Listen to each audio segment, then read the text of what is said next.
السلام علیکم ورحمۃ اللہ وبرکاتہ۔ ویلکم ٹو لرننگ قرآن میں خوش آمدید۔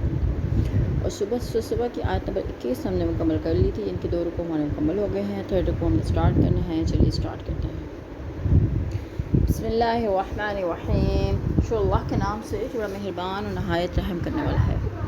قولی فرما دے ادعو پکارو الذین ان کو جنہیں زعمتم گمان کرتے ہو من دون اللہ اللہ کے سوا، لا یملکون وہ مالک نہیں ہیں، مثقال ذرات ایک ذرے کے برابر، فی السماوات آسمانوں میں، ولا اور نہ فی الارض زمین میں، وما اور نہیں لہم ان کا فیہما من شرکن ان آسمان و زمین میں کوئی ساجھا، وما لہو اور نہیں اس کا اور نہیں اس اللہ کا منہم ان میں سے منہم ظہیر کوئی مددگار۔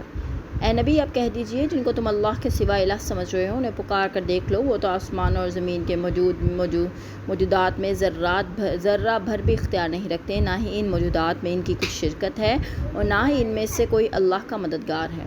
یعنی ان کفار مکہ سے کہیے کہ میرا پروردگار وہ ہے جو کائنات کی ہر چیز کا خالق ہے، جو اس کا شکر ادا کرتا ہے، اسے وہ نعمتوں سے نوازتا ہے۔ حضرت داؤد اور حضرت سلیمان اللہ کے شاکر بندے تھے تو اللہ نے انہیں بے شمار نعمتوں سے نوازا، اور قوم سبا نے اللہ کی دی ہوئی نعمتوں کی ناشکری کی تو اللہ نے انہیں صفحہ ہستی سے مٹا دیا تھا۔ اب تم بتلاؤ کہ جن معبودوں کو تم پکارتے ہو ان میں سے کوئی ایسا کام کر سکتا ہے؟ اگر تمہیں کچھ شک ہے تو انہیں پکار کے دیکھ لو، کیا وہ آڑے وقت کسی کے کام آ سکتے ہیں؟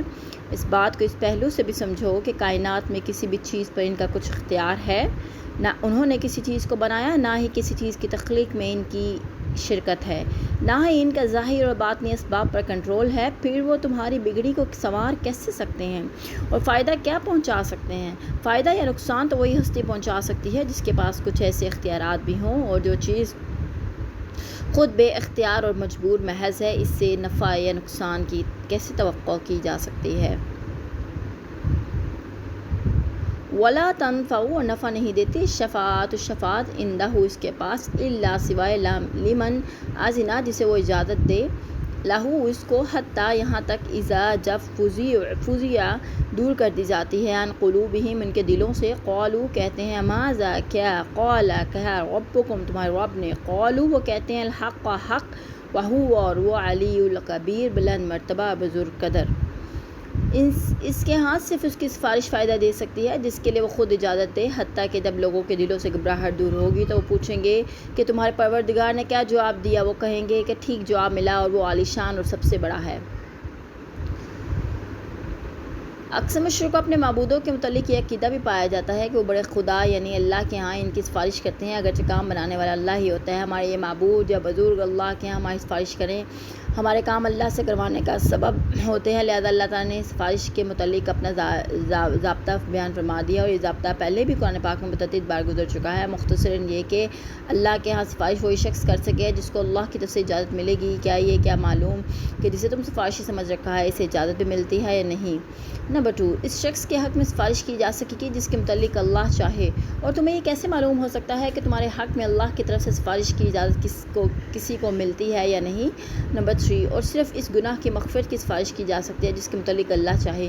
یہ قید سفارش کے تصور کو اور بھی محدود بنا دیتی ہے۔ پھر تم کس خیال میں ان معبودوں یا بزرگوں کے پیچھے پڑے ہوئے بر وقت اپنی فکر خود کر لو اور کسی کی سفارش پہ تکیہ مت رکھو۔ تم اللہ کے ہاں سفارش کی بات کرتے ہو جس کی جلالت اور عظمت شان کا یہ حال ہے کہ جب اس کی طرف سے کوئی حکم نازل ہوتا ہے تو اس کے پاس رہنے والے مقرر فرشتے تھر تھر کانپنے لگتے ہیں اور گھبرا جاتے ہیں، جیسا کہ درجہ حدیث سے واضح ہے۔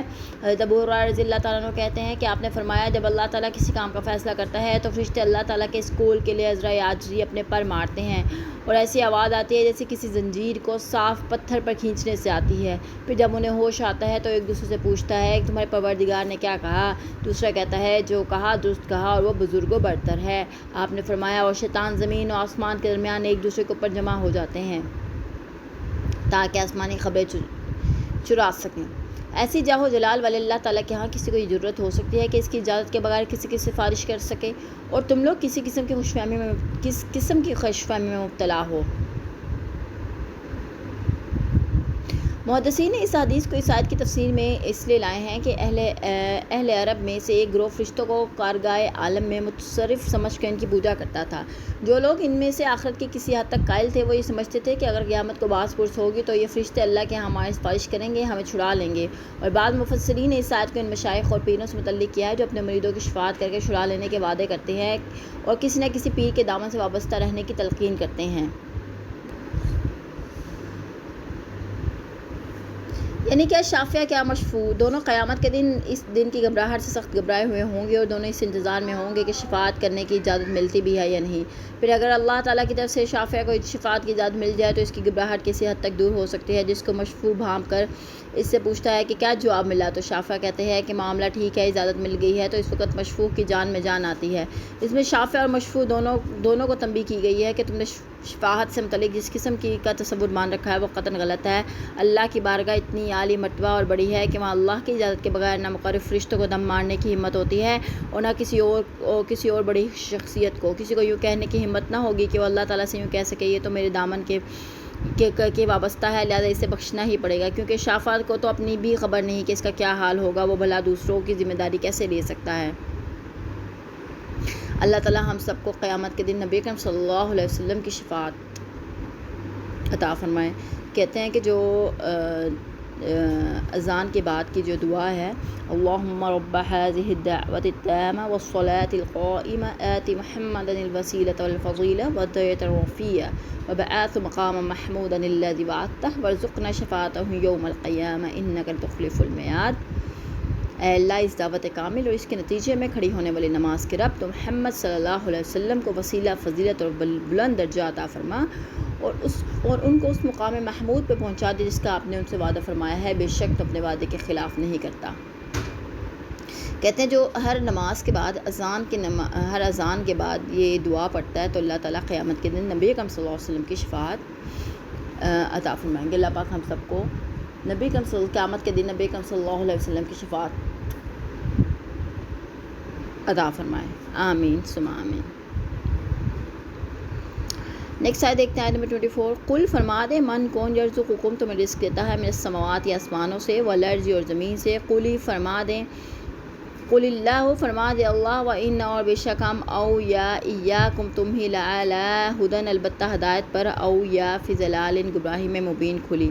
آپ ان سے پوچھیے کہ آسمانوں اور زمین سے تمہیں کون رزق دیتا ہے، آپ کہیے کہ اللہ ہی رزق دیتا ہے اور ہم میں اور تم میں سے ایک فری کی ہدایت پر یا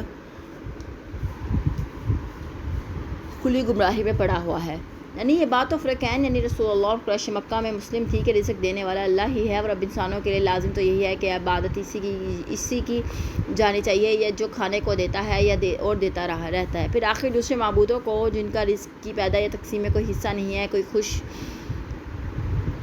کس خوشی میں پوجا جائے؟ بنیاد تو دونوں کی ایک ہے کہ رزاق اللہ ہے اور آگے اس کی دو راہیں بن گئی۔ ایک ہم جو یہ کہتے ہیں کہ گن اسی کا گانا چاہیے جو کھانے کو دیتا ہے، اور ایک تم ہو کہ رزق دینے والے کو چھوڑ کے دوسروں کے گن گا رہے ہو یا اللہ کی عبادت میں بلا وجہ شرک کر رہے ہو۔ اب ظاہر ہے کہ ہم دونوں فریقوں میں سے ایک ہی حق پر ہو سکتا ہے، اور تم خود ہی سوچ لو کہ حق پر کون ہو سکتا ہے اور گمراہی پر کون۔ کل فرما دیں لا تسألون تم سے نہ پوچھا جائے گا اما اس کی بابت اجرمنا اور جو ہم نے گناہ کیا، ولا نسأل اور نہ ہم سے پوچھا جائے گا اما اس کی بابت تعملون جو تم کرتے ہو۔ اب ان سے کہیے کہ ہم اگر جرم کریں گے تو اس کی باس پرس تم سے نہیں ہوگی اور جو کچھ تم کر رہے ہو اس کی ہم سے باس پرس نہیں ہوگی۔ اس سے اگلا سوال یہ ہے کہ اگلو فہم ہم سب کو یکساں دیا گیا ہے۔ تم اگر ایک مسلمہ کلیہ سے غلط نتیجہ خاص کر کے اسی پر اپنی زندگی کی راہ استوار کرتے ہو تو اس کے نتیجے میں اس کے جواب دے ہم تو نہیں ہو سکتے۔ اگر بالفرض ہم غلط نتیجہ نکال کر عمل پیرا ہو گئے تو ہمارے متعلق تم سے سوال نہیں ہوگا، ہر ایک اپنے اپنے اعمال کا خود جواب دے اور ذمہ دار ہے۔ کل فرما دیں یجمعو وہ جمع کرے گا بیننا ہم سب کو ربنا ہمارا رب ثم پھر یفتحو فیصلہ کرے گا بیننا ہمارے درمیان بالحق کی ٹھیک ٹھاک، وہو اور وہ الفتاح فیصلہ کرنے والا علیم جاننے والا ہے۔ آپ کہیے کہ اللہ ہم سب کو اکٹھا کر لے گا، پھر ہمارے درمیان انصاف سے فیصلہ کر دے گا اور وہی فیصلہ کرنے والا اور سب کچھ جاننے والا ہے۔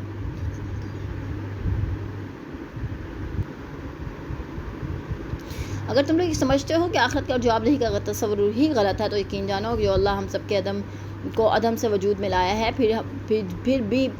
ہم سب کو دوبارہ مرنے کے بعد زندہ کر کے اکٹھا کرنے کی قدرت رکھتا ہے۔ آج تم اپنے آپ کو درست سمجھتے ہو اور ہم اپنے آپ کو درست سمجھتے ہیں، لیکن اس دن اللہ تعالیٰ ہمارے درمیان اس طرح انصاف کے ساتھ فیصلہ کر دے گا جس کی تمہیں بھی ٹھیک سے سمجھ آ جائے گی، اور اس کا فیصلہ اس کے لحاظ سے درست ہوگا جو ہم سب کا خالق ہے، اور خالق کو اپنی بنائی ہوئی چیز کی جس قدر سمجھ ہوتی ہے دوسروں کو نہیں ہو سکتی۔ وہ تو ہمارے اور تمہارے ارادوں اور نیتوں تک سے واقف ہے، لہذا اس کے فیصلے پر کسی غلط یا زیادتی کا امکان نہیں ہو سکتا۔ قل فرما دے ارونی مجھے دکھاؤ اللہ زینا وہ جنہیں الحق تم نے ساتھ ملا دیا ہے بھی اس کے ساتھ شرکا شریک اللہ ہرگز نہیں بلکہ ہو اللہ عزیز غالب حکیم حکمت والا۔ آپ ان سے کہیں کہ مجھے وہ ہستیاں دکھاؤ تو صحیح جنہیں تم نے اللہ کا شریک بنا کر اس سے ملا دیا ہے، وہ ہرگز نہ بتا سکیں گے بلکہ اللہ ہی سب پر غالب اور حکمت والا ہے۔ یہ کفار مکہ سے دوسرا سوال ہے۔ پہلا سوال کہ اللہ کی رزاقیت سے متعلق تھا، دوسرا اس کی خالقیت سے متعلق ہے کہ اللہ نے تو اس تمام کائنات کو اور ہمیں بھی اور تمہیں بھی پیدا کیا ہے، لہذا مخلوق کا یہی حق ہے کہ اپنے خالق کی عبادت کرے اور حمد و ثنا بیان کرے۔ اب یا تو یہ نشاندہی کرو کہ تمہارے ان معبودوں نے بھی اس کائنات کی فلاں یا فلاں چیز بنائی اور ہمیں عدم سے وجود میں لانے والے تمہارے یہ معبود ہیں، آخر کچھ تو ان کا تخلیقی کارنامہ دکھاؤ۔ اگر تم ان کا کوئی تخلیقی کارنامہ نہیں دکھلا سکتے تو پھر آخر تم نے کس دلیل کی بنا پر کس خوشی میں ان معبودوں کو اللہ کا شریک بنا دیا؟ علاوہ جب یہ واضح ہو گیا کہ ہر چیز کا خالق اللہ تعالیٰ ہے تو ہر چیز کا مالک اور ہر چیز پر غالب بھی ہوا، جس نے حکمتوں سے لبریز یہ نظام کائنات تخلیق کیا ہے، لہذا تمہارے معبود مخلوق بھی ہیں، مملوک بھی ہیں، مقہور بھی ہیں، پھر یہ عبادت کے لائق کیسے بن سکتے ہیں؟ وَمَا أَرْسَلْنَاكَ اور نہیں بھیجا ہم نے آپ کو إِلَّا كَافَّةً لِلنَّاسِ مگر لوگوں کو نوع انسانی کے لیے، بشیراً خوشخبری دینے والا، ونذیراً اور ڈرانے والا، ڈر سنانے والا، لیکن اکثر الناس اکثر لوگ لا یعلمون نہیں جانتے۔ اور ہم نے آپ کو تمام لوگوں کے لیے بشارت دینے والا اور ڈرانے والا ہی بنا کر بھیجا ہے مگر اکثر لوگ نہیں جانتے۔ یعنی آپ صرف عرب کے لیے نہیں بلکہ ساری دنیا کے لیے، اور صرف اپنے دور کے لیے نہیں بلکہ قیامت تک کے لیے اللہ کے رسول ایمانداروں کو جنت کی بشارت دینے والے، منکرین حق و اخروی انجام بد سے ڈرانے والے ہیں، جبکہ آپ سے پہلے کے سب انبیاء کسی خاص قوم کے لیے، کسی خاص علاقے کے لیے، کسی خاص دور کے لیے مبعوث کیے گئے۔ یہ مضمون قرآن کریم میں بھی مختلف مقامات پر وارد ہوا ہے اور حدیث صحیح میں بھی کثرت سے وارد ہے۔ اس مضمون سے دو باتیں کھل کر سامنے آتی ہیں، ایک یہ کہ آپ سب انبیاء سے افضل و اشرف ہیں، اور دوسری یہ کہ آپ کے بعد تا قیامت کوئی نبی یا رسول نہیں آنے والا، لہذا صرف اہل عرب کو نہیں بلکہ بیرون عرب تبلیغ کی بھی ذمہ داری آپ پر آئی تھی۔ صلح حدیبیہ تک تبلیغ اسلام کا جتنا کام ہوا تھا وہ سب اندرون عرب ہوا تھا۔ صلح حدیبیہ کا ایک اہم مقصد یہ بھی تھا کہ آپ ابھی تک بیرون عرب تبلیغ پر توجہ ہی نہ دے سکے تھے اور چاہتے تھے کہ چاروں طرف سے بیرونی خطرات سے کچھ سکون ملے تو ادھر توجہ کی جائے۔ صلح حدیبیہ کے فوراً بعد یہود خیبر کو سرکوبی کی گئی، پھر آپ نے ہمسایہ ممالک کے سربراہوں کو تبلیغی خطوط لکھنے کے بارے میں صحابہ سے مشورہ کیا تو صحابہ کرام نے عرض کیا کہ ملوک عجم صرف اس خط کو پڑھتے ہیں جس پر مہر لگی ہو، چنانچہ آپ نے چاندی کی ایک مہر بنوائی جس پر محمد رسول اللہ صلی اللہ علیہ وسلم کے الفاظ کندہ تھے۔ انس بن مالک رضی اللہ تعالیٰ عنہ کہتے ہیں کہ میں گویا اب بھی اس مہر کی چمک اور نقوش دیکھ رہا ہوں۔ اور ایک روایت میں ہے کہ ان الفاظ کی ترتیب یہ تھی کہ سب سے اوپر اللہ کا لفظ لکھا ہوتا تھا، اس کے نیچے رسول کا اور اس کے نیچے محمد کا۔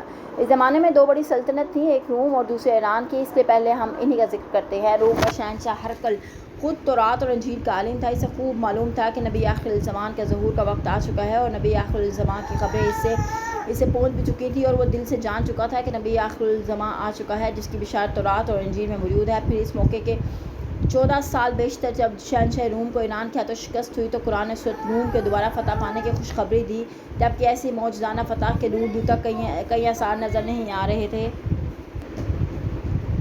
اور یہ پیشن گوئی فتح بدر کے دن پوری ہو چکی تھی۔ اس سے بھی نبی آخر الزمان کی صداقت کا یقین ہو چکا تھا، اور اس فتح سے وہ اتنا خوش ہوا تھا کہ پیدل بیت المقصد پہنچ کر اللہ تعالیٰ کا شکرانہ ادا کیا تھا۔ اس کی طرف آپ نے دہیہ کلبی کو خط دے کر بھیجا۔ دہیہ کلبی ایک خوش شکل صحابی تھے جن کی شکل رسول اقدس صلی اللہ علیہ وسلم سے ملتی جلتی تھی، اور جبرائیل جب بھی انسانی شکل میں آپ کے پاس آتے تو رحیہ الکلبی کی شکل میں آتے تھے۔ آپ نے ہرقل کی طرف جو خط لکھا اس کا مضمون یہ تھا: بسم اللہ الرحمن الرحیم، محمد اللہ کے بندے اور اس کے رسول کی طرف سے ہرقل رئیس روم کے نام، اما بعد میں تمہیں اسلام کے کلمے کی طرف بلاتا ہوں۔ اگر مسلمان ہو جاؤ تو سلامتی سے رہو گے اور اللہ تمہیں 2 اجر عطا کرے گا، اور اگر ایاس کیا تو رایا کا بار گناہ بھی تجھ پر ہوگا۔ اور پھر آپ نے سورۃ عمران کی یہ آیت لکھوائی: اے اہل کتاب، اس بات کی طرف آ جاؤ جو تم میں کلیسا ہے کہ ہم اللہ کے سوا اور کسی اور کی عبادت نہ کریں اور کسی کو اس کا شریک نہ ٹھہرائیں، اور نہ ہی ہم میں سے کوئی اللہ کو چھوڑ کر دوسروں کو اپنا رب بنائے۔ پھر اگر وہ اعراض کریں تو اے پیغمبر تم ان سے کہہ دو کہ گواہ رہنا ہم اللہ کے فرمانبردار ہیں۔ دہیہ کلبی یہ خط لے کر حارث غسانی حاکم بصرہ کے پاس پہنچے تاکہ وہ باضابطہ طور پر اسے شہنشاہ روم تک پہنچا دے۔ اس نے دہیہ کلبی کو شہنشاہ روم کے ہاں جانے کی اجازت دے دی۔ وہاں جا کر حضرت دہیہ کلبی کو معلوم ہوا کہ ہرقل بیت المقدس آیا ہوا ہے، چنانچہ انہوں نے بیت المقدس پہنچ کر یہ گرامی نامہ بادشاہ کے حوالے کیا۔ وہ خود تو دل سے ایمان لا چکا تھا اور چاہتا تھا کہ اس کی رعایا بھی اس کے ساتھ مسلمان ہو جائے تاکہ اس کی سلطنت اس کے پاس بحال رہ جائے۔ اس کے لیے وہ تدبیریں سوچنے لگا۔ آخر تدبیر اس کے ذہن میں آئی۔ اس نے لوگوں سے پوچھا کیا ان دنوں قریش کا تجارتی قافلہ آیا ہوا ہے؟ لوگوں نے بتایا ہاں، ابو سفیان کا قافلہ آیا ہوا ہے اور غزہ میں مقیم ہے۔ بادشاہ نے ابو سفیان کو اپنے ہاں بلوایا اور اس نے 11 سوالات پر مشتمل ایک ایسا سوال نامہ تیار کیا جس سے حقیقت کھل کر سامنے آ جائے۔ یہ سوال بالکل ایسا ہی تھا جیسے کوئی وکیل اپنے موقف کی وضاحت کے لیے جرح کے دوران کیا کرتا ہے، اور اسے اپنا مقصد یہ تھا کہ اس کے امیر و وزیر، فوجی افسر اور رعایا اسلام کی طرف مائل ہو جائیں اور اسلام لانا اس کے لیے سہل ہو جائے۔ اور وہ سوال نامہ ابو سفیان کے جواب اور بعد میں اس کا اپنا تبصرہ صحیح بخاری سے درج کرتے ہیں۔ ابو سفیان کے ساتھ دو اور ساتھی بادشاہ کے سامنے پیش کیے گئے۔ بادشاہ نے اپنے سامنے ابو سفیان کو کھڑا کیا اور اس کے ساتھیوں کو اس کے پیچھے، اور ساتھیوں سے یہ کہہ دیا کہ اگر ابو سفیان کسی سوال کے جواب میں جھوٹ بولے تو فوراً اس کو ٹوک دینا۔ ایک ترجمان درمیان میں ترجمانی کے فرائض انجام دے رہا تھا۔ ابو سفیان خود اپنے اسلام لانے کے بعد کہتے ہیں کہ ان سوالات نے میرا گھیرا اس قدر تنگ کر دیا تھا کہ میں جھوٹ بولنا چاہتا تھا لیکن بول نہیں سکتا تھا۔ بادشاہ نے ابو سفیان سے اور اس کے ساتھیوں کو دربار میں حاضر ہونے پر پوچھا تم میں سے کون اس پیغمبر کا نزدیکی رشتہ دار ہے؟ ابو سفیان نے کہا میں ہوں۔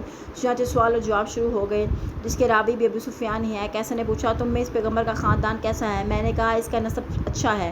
کیسر تم میں سے پہلے کسی نے پیغمبری کا دعویٰ کیا تھا؟ میں نے کہا نہیں۔ کیسر اس پیروی امیر لوگ کر رہے ہیں یا غریب لوگ؟ میں نے کہا غریب لوگ۔ قیصر اس کے پیروکار بڑھ رہے ہیں یا گھٹتے جا رہے ہیں؟ میں نے کہا بڑھتے جاتے ہیں۔ قیصر کوئی شخص اس پر ایمان لا کر بھی اسے برا سمجھ کر پھر بھی جاتا ہے؟ میں نے کہا نہیں۔ قیصر نبوت کے دعوے سے پہلے تم نے اسے کبھی جھوٹ سے متمم کیا ہے؟ میں نے کہا نہیں۔ قیصر اس نے کبھی عہد شکنی کی ہے؟ میں نے کہا نہیں۔ اب ہم نے صلح کا معاہدہ کیا ہے، دیکھیں وہ کیا کرتا ہے۔ ابو سفیان کہتے ہیں میں اس بات کے علاوہ کوئی اور بات شامل کرنے کی گنجائش نہ ملی۔ قیصر کیا تم نے اس سے کبھی جنگ کی؟ میں نے کہا ہاں۔ قیصر پھر اس لڑائی کا کیا نتیجہ رہا؟ میں نے کہا لڑائی تو ڈول کی طرح ہے، کبھی ہمارا نقصان کبھی اس کا۔ قیصر اچھا تجھے وہ کیا حکم دیتا ہے؟ میں نے کہا وہ کہتا ہے بس ایک اللہ کی عبادت کرو، اس کے ساتھ کسی کو شریک نہ ٹھہراؤ، اپنے باپ دادا کی باتیں چھوڑ دو۔ وہ نماز پڑھنے، سچ بولنے، حرام کاری سے بچنے اور ناتا جوڑنے کا حکم دیتا ہے۔ یہ 11 سوال کرنے کے بعد ہرقل نے ابو سفیان کے جوابات پر جو اپنی طرف سے تبصرہ کیا وہ درج ذیل ہے۔ میں نے تم سے اس کا خاندان پوچھا، تم نے کہا وہ صاحب نسب ہے اور پیغمبر اپنی قوم میں صاحب نسب اعلیٰ خاندان ہی بھیجے جاتے ہیں۔ میں نے تم سے پوچھا کہ کیا کسی نے اس کے خاندان سے پیغمبری کا دعویٰ کیا؟ تو نے کہا نہیں۔ اگر کسی نے دعویٰ کیا ہوتا تو میں سمجھتا یہ شخص اس کی پیروی میں دعویٰ نبوت کر رہا ہے۔ میں نے پوچھا کہ اس کے بزرگوں میں کوئی بادشاہ ہوا؟ تو نے کہا نہیں۔ اگر کوئی بادشاہ ہوتا تو میں سمجھتا یہ اپنے باپ کی بادشاہت حاصل کرنا چاہتا ہے۔ میں نے تم سے پوچھا کہ اس نے کبھی جھوٹ بولا؟ تو تم نے کہا نہیں، اور ایسا کبھی نہیں ہو سکتا کہ جو شخص لوگوں پر جھوٹ باندھنے سے پرہیز کرے وہ اللہ پر جھوٹ باندھے۔ میں نے تم سے پوچھا کہ اس کی اطاعت امیروں نے کی یا غریبوں نے؟ تو تم نے کہا غریبوں نے، اور پیغمبروں کے تابع دار غریب ہی ہوتے ہیں۔ میں نے تم سے پوچھا کہ اس کے پیروکار بڑھ رہے ہیں یا گھٹ رہے ہیں؟ تو تم نے کہا بڑھ رہے ہیں، اور ایمان کا یہی حال ہوتا ہے تاکہ وہ پورا ہو جائے۔ میں نے تم سے پوچھا کوئی شخص اسلام لانے کے بعد اس سے بیزار ہو کر نکلا بھی ہے؟ تم نے کہا نہیں، اور ایمان کا یہی حال ہے جب اس کی بشاشت دل میں سما جاتی ہے۔ میں نے پوچھا وہ عہد شک نہیں کرتا ہے؟ تم نے کہا نہیں، اور پیغمبر کبھی اپنا عہد نہیں توڑا کرتے۔ میں نے پوچھا وہ تمہیں کیا حکم دیتا ہے؟ تو تم نے کہا کہ اللہ کی عبادت کرو، کسی کو اس کا شریک نہ بناؤ۔ وہ تمہیں بت پرستی سے منع کرتا ہے، نماز و سچائی کا اور حرام کاری سے بچ کے رہنے کا حکم دیتا ہے، اور اگر تمہاری یہ سب باتیں سچ ہیں تو عنقریب اس کی جگہ کا مالک ہو جائے گا جہاں میرے یہ پاؤں ہیں، اور میں یہ جانتا ہوں کہ یہ پیغمبر آنے والا ہے، لیکن یہ نہیں سمجھتا تھا کہ وہ تم میں سے ہوگا، اور اگر میں جانوں کہ میں اس تک پہنچ جاؤں تو اسے ضرور ملنے کی کوشش کروں گا، اور اگر میں اس کے پاس ہوتا تو اس کا پاؤں دھوتا۔ یہ کہہ کر بادشاہ نے کا نامہ مبارک سب کے سامنے پڑھ کر سنایا۔ جب درباریوں اور امیروں وزیروں نے بادشاہ کو اس حد تک اسلام کی طرف مائل دیکھا تو غصے سے ان کے نتھے پھولنے لگے، آنکھیں سرخ ہونے لگی، شور مچا، آوازیں بلند ہونے لگی۔ ابو سفیان اور اس کے ساتھیوں کو وہاں سے نکال دیا گیا۔ ابو سفیان کہتے ہیں میں نے اپنے ساتھیوں سے کہا ابو کشبہ کے بیٹے یہ آپ کے رضائی باپ کی کنیت تھی، اور ابو سفیان نے ازار حقارت یہ نام لیا تھا۔ کا تم بڑا درجہ ہو گیا، اس سے تو رومیوں کا بادشاہ ڈرتا ہے، اسے مجھے یقین ہو گیا کہ محمد غالب ہوں گے، تاکہ اللہ نے مجھے مسلمان کر دیا۔ رائے عامہ کو ہموار کرنے کے لیے ہرقل نے دوسرا کام یہ کیا کہ آپ کا نامہ مبارک ایک ممتاز عالم دین اور اپنے دوست سخاوتر کے پاس بھیج دیا۔ بعد میں خود بھی اس کے پاس پہنچ گیا۔ نبی آخر الزمان کے ظہور کے متعلق زقاتر کی رائے بھی ہرقل کے موافق ثابت ہوئی، جسے ہرقل نے اپنی بھرپور تائید سمجھ کر رومی سرداروں کو اپنے حمص والے محل میں بلایا، اس کے دروازے بند کروا دیے اور خود بالا خانے سے برآمد ہوا اور کہنے لگا: رومی سرداروں، کیا تم اپنی کامیابی اور بھلائی اور اپنے مناصب پر بحال رہنا چاہتے ہو؟ اور اگر چاہتے ہو کہ تم اس نبی کی بیعت کر لو۔ یہ سنتے ہی وہ لوگ مشتعل ہو کر جنگلی گدھوں کی طرح دروازوں کی طرف لگے۔ لپکے دیکھا تو وہ بند تھے۔ جب ہرقل کو معلوم ہوا کہ انہیں ایمان لانے سے اس قدر نفرت ہے اور ان کے ایمان لانے سے ناامید ہو گیا، تو کہنے لگا: ان سرداروں کو میرے پاس لاؤ۔ جب وہ آئے تو انہیں کہنے لگا: میں نے یہ بات صرف تمہیں آزمانے کو کہی تھی کہ تم اپنے دین میں کتنے مضبوط ہو، اور مجھے معلوم ہو گیا تم اس پر۔ سرداروں نے اسے سجدہ کیا اور اس سے خوش ہو گئے۔ یہ تھی ہرقل کی آخری صورتحال۔ اس طویل حدیث سے، جسے امام مسلم نے پورے کا پورا درج کیا ہے، یہ معلوم ہوتا ہے کہ ہرقل کا پورا یقین ہو چکا تھا کہ محمد اللہ کے سچے پیغمبر۔ وہ دل سے ایمان لا بھی چکا تھا، مگر اعیان سلطنت کے ڈر سے اپنے ایمان کا برملا اظہار نہ کر سکا۔ وہ نہ تو اپنی رائے کی رائے عام کو اپنے حق میں سازگار کرنے میں کامیاب ہو سکا، نہ ہی ایسی جرأت کا مظاہرہ کر سکا۔ ایمان کی خاطر خود سلطنت سے دستبردار ہو جائے۔ وہ اپنے اعیان سلطنت سمیت ایمان لانا چاہتا تھا، تاکہ اسلام کے بعد سلطنت بھی اسی کے پاس رہے، لیکن اس کی معتصب اعیان سلطنت نے اس کی آرزو پوری نہ ہونے دی۔ دوسری بڑی سلطنت شہنشاہ ایران یا کسری فارس کی تھی۔ اس کا نام پرویز تھا۔ نوشرما عادل کا پوتا اور ہرمز کا بیٹا تھا۔ انتہائی متکبر انسان اور کبر و نخوت کا پتلا تھا۔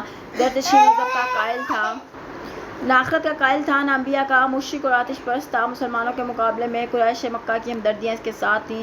وہ اسے بدر کے دن کیسر روم کے ہاتھوں شکست بھی ہوئی تھی۔ اس کی طرف رسول اللہ نے عبداللہ بن حذافہ کو اپنا نامہ مبارک دے کر بھیجا اور فرمایا: یہ خط بحرین کے حاکم منظر بن ساری کو پہنچائے اور اسے شاہ ایران تک پہنچا دے۔ خط کا مضمون یہ تھا: بسم اللہ الرحمن الرحیم، محمد رسول اللہ کی طرف سے عظیم فارس کے نام، سلام اس شخص کے لیے جو ہدایت کی اتباع کرے، اللہ اس کے رسول پر ایمان لائے اور گواہی دے کہ اللہ کے سوا کوئی الہ نہیں، اور یہ کہ میں اللہ نے مجھے تمام دنیا کے لیے پیغمبر بنا کر بھیجا ہے، تاکہ وہ ہر زندہ شخص کو اللہ کا خوف دلائے۔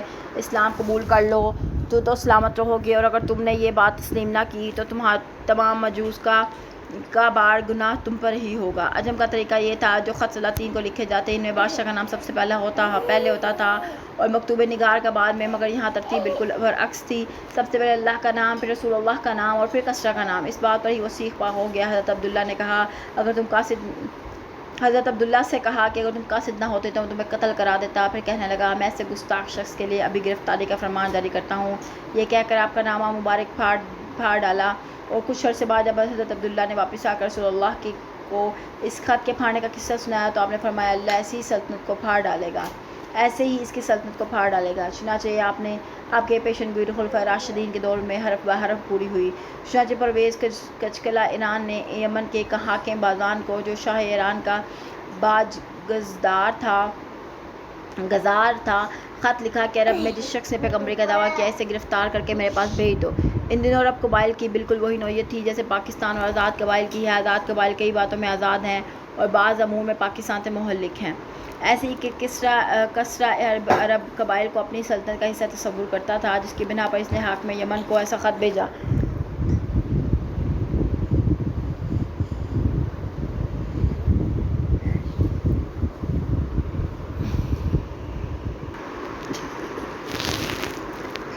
چنانچہ بازان نے 2 آدمی مدینہ بھیجے۔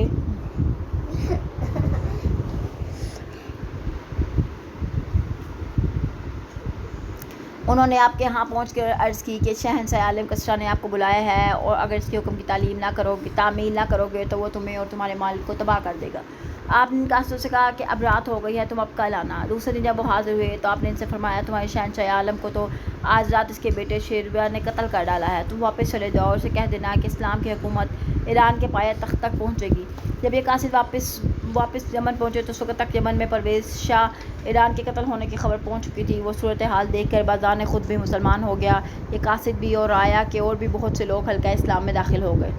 آپ نے تیسرا خط بصرہ کو لکھا، جس کا نام شرجیل بن عمرو غسانی تھا۔ اس کا علاقہ مدینہ کے شمال یمن شام کی سرحد پر واقع تھا۔ غسانی اگرچہ عرب تھے لیکن ایک مدت سے عیسائی ہو چکے تھے۔ ان کا دارالحکومت بصرہ تھا اور شرجیل کیسر روم کے ماتحت اس کا باج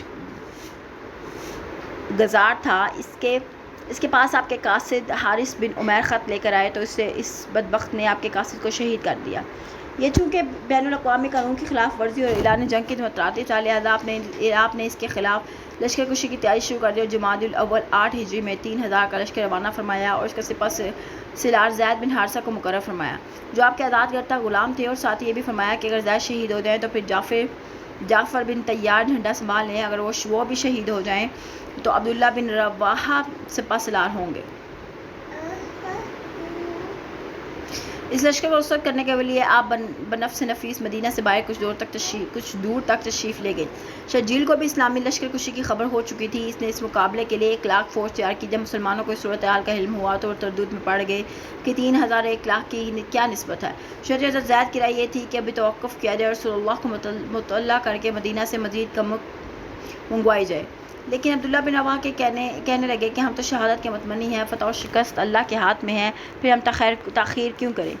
چنانچہ فوری طور پر مقابلہ کرنے پر سب کا اتفاق ہو گیا۔ موتا کے موقع پر دونوں فوجوں کا آمنا سامنا ہوا۔ اگرچہ مسلمان شوق شہادت میں انتہائی بے جگری سے لڑے، مگر 1 اور 33 کا مقابلہ ہو گئے۔ زید بن حارثہ شہید ہو گئے تو جھنڈا جعفر بن طیار نے، جو حضرت علی کے حقیقی بھائی تھے، رضی اللہ تعالیٰ عنہ کے حقیقی بھائی تھے، سنبھالا۔ آپ کا دایاں ہاتھ کٹ گیا تو جھنڈا بائیں ہاتھ میں سنبھالے رکھا، وہ بھی کٹ گیا تو ٹانگوں سے دبائے اور اٹھائے رکھا۔ آپ جس بے جگری سے بہادری سے لڑے، اس کے متعلق عبداللہ بن عمر رضی اللہ تعالیٰ عنہ کہتے ہیں کہ جب جعفر شہید ہوئے تو میں ان کی لاش پر کھڑا ہوا، میں نے ان کے جسم پر تیروں اور تلواروں کے 50 زخم دیکھے، ان میں سے کوئی زخم بھی ان کی پشت پر نہیں تھا، لیکن لڑائی کے بعد جب سب لوگوں نے یہ نشان شمار کیے تو یہ 90 نشان تھے۔ ان کے دونوں بازو کٹ گئے تھے۔ ان کے متعلق رسول اللہ نے بتایا کہ انہیں جنت میں 2 پر عطا کیے گئے، اسی نسبت سے ان کا لقب طیار بھی مشہور ہو گیا اور ذوالجنان ہین بھی۔ چنانچہ عبداللہ بن عمر رضی اللہ تعالیٰ عنہ عبداللہ بن جعفر رضی اللہ تعالیٰ عنہ سے سلام کرتے تو کہتے 2 پروں والے کے بیٹے، تم پر سلام ہو۔ حضرت جعفر کے بعد عبداللہ بن رواحہ نے جھنڈا سنبھالا اور بالآخر وہ بھی شہید ہو گئے۔ اب حضرت خالد بن ولید نے جھنڈا سنبھالا۔ خالد بن ولید آزمودہ کار جرنیل تھے۔ جنگ احد میں انہوں نے درہ خالی دے کر حملہ کر کے مسلمانوں کو شکست سے دوچار کر دیا تھا۔ آپ نے باقی فوج کو اس انداز سے سن و ترتیب دیا کہ وہ اپنی اصل تعداد میں بہت زیادہ معلوم ہوتی تھی۔ یہ صورتحال دیکھ کے دشمن نے جو ان سے 20 گنا زیادہ تھے، اسلامی لشکر کو ہر طرف سے گھیرے میں لے لیا۔ حضرت خالد نے پورے جوش سے حملہ کر کے ایک مقام سے گھیرے کو توڑ دیا اور اسلامی فوج کو دشمن کے محاصرے سے نکالنے میں کامیاب ہو گئے۔ ادھر یہ کارروائی ہو رہی تھی، ادھر مدینہ میں رسول اللہ کو لوگوں نے ان الفاظ میں اطلاع دے دی، پہلے زید نے جھنڈا سنبھالا، وہ شہید ہو گئے، پھر جعفر نے جھنڈا سنبھالا، وہ شہید ہو گئے، پھر عبداللہ بن رواحہ نے سنبھالا، وہ شہید ہو گئے، اور آپ کی آنکھوں سے جاری تھے۔ پھر فرمایا اس کے بعد اللہ کی تلواروں میں سے ایک تلوار نے جھنڈا سنبھالا، یہاں تک کہ اللہ نے اس کے ہاتھ پر فتح دی۔ چنانچہ اسی دن سے حضرت خالد بن ولید کا لقب سیف اللہ یعنی اللہ کی تلوار مشہور ہو گیا۔ وہ خود بیان کرتے ہیں کہ غزوہ موتا کے دن میرے ہاتھ پر 9 تلواریں ٹوٹی، صرف ایک یمنی تیغہ میرے ہاتھ میں رہ گیا۔ آپ کا نمایاں کارنامہ یہ تھا کہ آپ نے اسلامی لشکر کو دشمن کے نرغے سے نکال لیا اور خیر و عافیت سے بچا لائے، اور اسی بات کو رسول اللہ نے فتح قرار دے دیا۔ جب یہ لشکر واپس مدینہ آیا تو بعض صحابہ کو یہ شبہ ہوا کہ یہ لوگ جنگ سے بھاگ گئے ہیں، انہیں ایسا طعنہ بھی دیا، لیکن رسول اللہ نے اس کی پرزور تردید فرمائی اور فرمایا جنگ بھگوڑے نہیں بلکہ پینترا بدل کر لڑنے والوں کے ضمن میں آتے ہیں، جس میں ایک یہ بات کی طرف اشارہ تھا کہ بھی ہمارا کام باقی ہے، اور وہ باقی کام غزوہ تبوک تھا، جس کا ذکر ہم آلریڈی سورۃ التوبہ میں کر چکے ہیں۔ چوتھا خط آپ نے نجاشی شاہ حبشہ کے نام لکھا۔ حبشہ میں مسلمان مہاجرین مقیم تھے اور نجاشی نے ان سے نہایت اچھا سلوک کیا۔ یہ خود عیسائی تھا اور قیصر روم کا باج گزار تھا، مگر اسلام کی دعوت کو دل سے تسلیم کر چکا تھا، اور بعض روایت کے مطابق اس نے حضرت جعفر طیار کے ہاتھ میں اسلام قبول کر لیا تھا۔ اس کی طرف آپ نے عمرو بن امیہ زمری کو نامہ مبارک دے کر بھیجا، جس کا مضمون یہ تھا: بسم اللہ الرحمن الرحیم، محمد رسول اللہ کی طرف سے نجاشی اسمد شاہ حبش کے نام، تجھ پر سلام ہو، میں اللہ کی حمد و ستائش کرتا ہوں جو پاک ہے اور ایمان اور سلامتی دینے والا ہے، اور میں شہادت دیتا ہوں کہ عیسیٰ ابن مریم اللہ کی مخلوق اور اس کا کلمہ ہے، جسے اللہ نے پاک باز مریم کی طرف القاء کیا اور وہ عیسیٰ سے حاملہ ہوئیں اور اللہ نے انہیں پیدا فرمایا اپنے نفخہ اور اپنی روح سے۔ میں تمہیں اللہ وحدہ لا شریک پر ایمان لانے کی دعوت دیتا دیتا ہوں، ایمان لے آؤ تو سلامتی سے رہو گے اور میری پیروی کرو، کیونکہ میں اللہ کا رسول ہوں۔ میں نے اس سے پہلے اپنے چچیرے بھائی جعفر کو مسلمانوں کی ایک جماعت کے ساتھ تمہارے پاس بھیجا ہوا ہے، انہیں آرام سے رکھنا، نجاشی تکبر چھوڑ دو، میں تمہیں اور تمہارے درباریوں کو اللہ کی طرف بلاتا ہوں۔ دیکھو میں نے تمہیں اللہ کا حکم پہنچا دیا اور خوب سمجھا دیا، اب مناسب یہ ہے کہ میری نصیحت قبول کرو، اور سلامتی اس شخص کے لیے ہے جو ہدایت قبول کرے۔ جب یہ خط نجاشی کو ملا تو اس نے جعفر کے ہاتھ پر اسلام قبول کر لیا اور جواباً رسول اللہ کو تحریر کیا۔ بسم اللہ الرحمن الرحیم۔ محمد رسول اللہ کی خدمت میں نجاشی اسم بن ابجر کی طرف سے، اے اللہ کے نبی، آپ پر اللہ کی سلامتی، رحمت اور برکتیں ہوں، اور اس اللہ کی جس کے سوا کوئی الہ نہیں اور جس نے ہمیں اسلام کی طرف ہدایت فرمائی۔ اما بعد، آپ کا فرمان میرے پاس پہنچا۔ حضرت عیسیٰ کے متعلق آپ نے تحریر فرمایا، اللہ کی قسم وہ اس سے ذرا بڑھ کر نہیں، ہم نے آپ کے ساتھ آپ کی تعلیم سیکھ لی ہے، اور آپ کا چچا زاد بھائی اور مسلمان میرے پاس آرام سے ہیں۔ میں اقرار کرتا ہوں کہ آپ اللہ کے سچے رسول ہیں۔ میں نے آپ کے چچیرے بھائی کے ہاتھ پر بیعت کی ہے اور اللہ کی فرما برداری کا اقرار کر لیا ہے، اور آپ کی خدمت میں اپنے بیٹے ارحا کو روانہ کرتا ہوں۔ اگر آپ کا یہ منشا ہوا کہ میں خود آپ کے پاس حاضر ہوں تو میں ضرور حاضر ہوں گا، کیونکہ میں یقین رکھتا ہوں کہ آپ جو فرماتے ہیں وہی حق ہے۔ والسلام علیک یا رسول اللہ۔ ابن اسحاق کا یہ بیان ہے کہ نجاشی نے اپنے بیٹے ارحا کو 60 آدمیوں کے ہمراہ روانہ کیا، مگر راستے میں یہ جہاز مسافروں سمیت غرق ہو گیا۔ ان دنوں مصر کے حکمران مقوقس کہا کرتے تھے۔ مصر کا مقوقس عیسائی اور اہل علم آدمی تھا اور کیسر روم کے زیر اثر تھا۔ اس کا دارالحکومت موجودہ اسکندریہ تھا۔ اس کے ہاں اپنے حاطب بن ابی بلتا کو درج ذیل خط دے کر روانہ فرمایا۔ بسم اللہ الرحمن الرحیم۔ محمد رسول اللہ کی طرف سے مقوقس مصر قبط کے نام، اس پر سلامتی جس نے ہدایت کا اتباع کیا، بعد ازاں میں تمہیں اسلام کی طرف دعوت دیتا ہوں، مسلمان ہو جاؤ، سلامتی پاؤ گے، اللہ تمہیں دگنا اجر عطا فرمائے گا۔ اگر تم نے نہ مانا تو تمہارے قبطیوں کا بار گناہ تم پر ہوگا، اور اے اہل کتاب اس کلمے کی طرف آؤ جو ہمارے اور تمہارے درمیان یکساں ہے کہ ہم اللہ کے سوا کسی کی عبادت نہ کریں اور کسی کو اس کا شریک نہ ٹھہرائیں۔ پھر اگر وہ اعراض کریں تو آپ کہہ دیجئے، گواہ رہو کہ ہم اللہ کے فرمانبردار ہیں۔ مقوقس بھی حقیقت سمجھ چکا تھا، مگر اسے بھی کیسر روم کی طرح اسلام لانے کی جرأت نہ ہوئی، تاہم اس نے قاصد کو جواب میں خط میں اور کچھ دعائیں دے کر عزت و احترام کے ساتھ رخصت کیا۔ خط کا مضمون تھا، محمد بن عبداللہ کی طرف مقوقس رئیس قطبہ کی طرف سے، السلام علیک کے بعد مجھے معلوم تھا کہ ایک پیغمبر آنے والا ہے، لیکن میں سمجھتا تھا کہ وہ شام میں ظہور کرے گا۔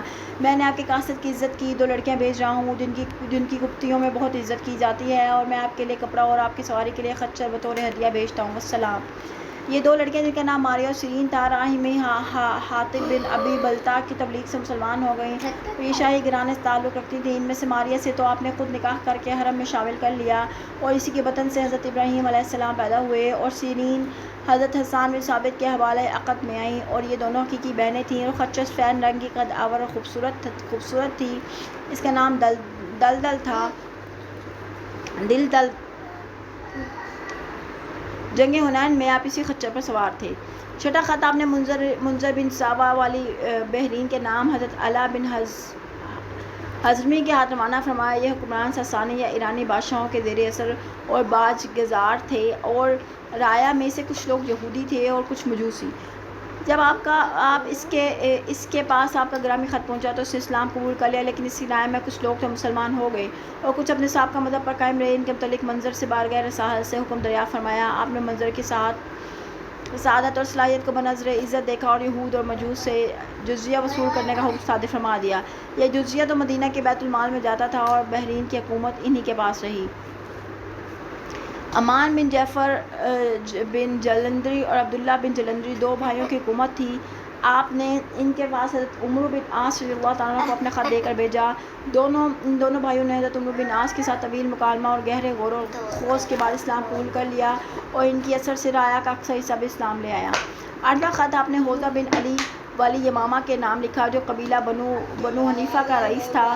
حضرت سلیط بن عمر بن عبدالشمس اس کے ہاں آپ کا کارنامہ مبارک لے کر گئے۔ حوضہ نے قاصد رسول کی خوب عزت و تکریم کی اور تحائف بھی دیے۔ جواب میں آپ کو لکھا، جن باتوں کی طرف آپ بلاتے ہیں ان کے مستحسن ہونے میں کوئی شک نہیں، مگر آپ کو معلوم ہے اہل عرب مجھے عزت کی نظر سے دیکھتے ہیں، ان کے دلوں میں میری ہیبت بیٹھی ہوئی ہے، اس لیے اگر حکومت کا نصب، حصہ اور مخصوص اختیارات مجھے دیے جائیں تو اسلام لانے کے لیے تیار ہوں۔ آپ نے یہ خط دے کر فرمایا کہ ایک بالش بھر زمین بھی مانگے تو نہیں مل سکتی، وہ خود اس کا مال و متاع عنقریب فنا ہونے والا ہے۔ پھر جب آپ فتح مکہ کے بعد عازم مدینہ ہوئے تو بذریعہ وحی آپ کو خبر مل گئی کہ حوضہ حاکم یمامہ اس دنیا کو چھوڑ گیا ہے۔ نیز آپ نے صحابہ کو اطلاع بھی دی یمامہ میں ایک جھوٹا مدعی نبوت پیدا ہوگا جو میرے بعد قتل کیا جائے گا۔ چنانچہ مسلمہ کذاب نے نبوت کا دعویٰ کیا اور اس کا قصہ سورۃ مائدہ اور سورۃ احزاب میں مذکور ہے۔ یہ جھوٹا نبی آپ کی پیشن گوئی کے مطابق خلافت صدیقی بعد حبشی کے ہاتھوں مارا گیا۔ آپ نے 9واں خط حارث غسانی حاکم حدود شام کی طرف حضرت شجاع بن وہب کو دے کر بھیجا۔ یہ دمشق اور آس پاس کے علاقوں کا حاکم اور کیسر روم کا باج گزار تھا۔ جب اسے نامہ مبارک ملا تو پہلے تو بہت بگڑا اور مدینہ پر حملہ کی دھمکی بھی دی، مگر بعد میں آپ کے قاصد کو عزت و احترام کے ساتھ رخصت کیا لیکن اسلام قبول نہیں کیے۔ ہمسائے ممالک میں آپ کو خطوط بھیجنے اور اس کے رد عمل سے اسلام اور مسلمانوں کو چند فوائد حاصل ہوئے۔ مثلاً اس ذریعے سے آپ نے تبلیغ رسالت کا فرائض انجام دے دیا جو اللہ کی طرف سے آپ پر گرانبار ذمہ داری تھی اور پہلے اس کا موقع نہیں مل رہا تھا۔ نمبر 2، اس تبلیغی خطوط سے بعض حکمرانوں نے ان کی رائے اسلام لے آئے، جیسے حبشہ، یمن، عمان، بحرین کے حکمرانوں نے اسلام قبول کر لیا۔ رعایا میں بھی بہت سے مسلمان ہو گئے اور کچھ حکمران اسلام کے قریب ہو گئے تاہم اسلام کی آواز عرب سے باہر دور دور تک پہنچ گئی۔ نمبر 3، غزوہ موطا اور اس کے نتائج نے یہ ثابت کر دیا کہ اب اسلامی حکومت میں کسی بڑی سے بڑی سلطنت کی ٹکر لینے کی صلاحیت ہے۔ کیسر روم کے دایان نے سلطنت دعوت اسلام پر نتنے پھیلانے لگے تھے، وہ اس کے دماغ میں فرعونیت کا بت ٹوٹ گیا۔ یہ وجہ ہے کہ غزوہ تبوک میں آپ وہاں 20 دن مقیم رہے لیکن غسانیوں اور رومیوں کے مقابلے پر آنے کی جرأت نہ ہوئی۔ نمبر 4، اندرون عرب میں بھی مشرک قبائل اور بالخصوص قریش مکہ پر مسلمانوں کا ایسا رعب طاری ہوا کہ فتح مکہ کے موقع پر کسی بھی قریش اتحاد کے مقابلے پر آنے کی سخت نہ رہی۔ تو یہ سب کچھ ان تبلیغ خطوط اور ان کے رد عمل کا نتیجہ تھا۔ وہ یہ نہیں جانتے کہ پیغمبری کیا چیز ہے اور کس قدر عرفہ اور اعلیٰ مقام ہے، اور وہ یہ بھی نہیں سمجھتے تھے کہ اللہ نے آپ کو کس قدر بلند مقام پر فائز کیا ہے، اور یہ نہیں سمجھتے تھے کہ وہ آپ کا انکار کر کے اللہ تعالیٰ کی کس عظیم نعمت کا انکار کر رہے ہیں، اور وہ یہ بھی نہیں سمجھتے تھے کہ آپ کا انکار کر کے انہیں کس قدر برے انجام سے دوچار ہونا پڑے گا۔ آیت نمبر ہم نے 28 مکمل کر لی ہے۔ انشاءاللہ نیکسٹ ویڈیو میں ملاقات کرتے ہیں۔ ٹل دین ٹیک کیئر، اللہ حافظ۔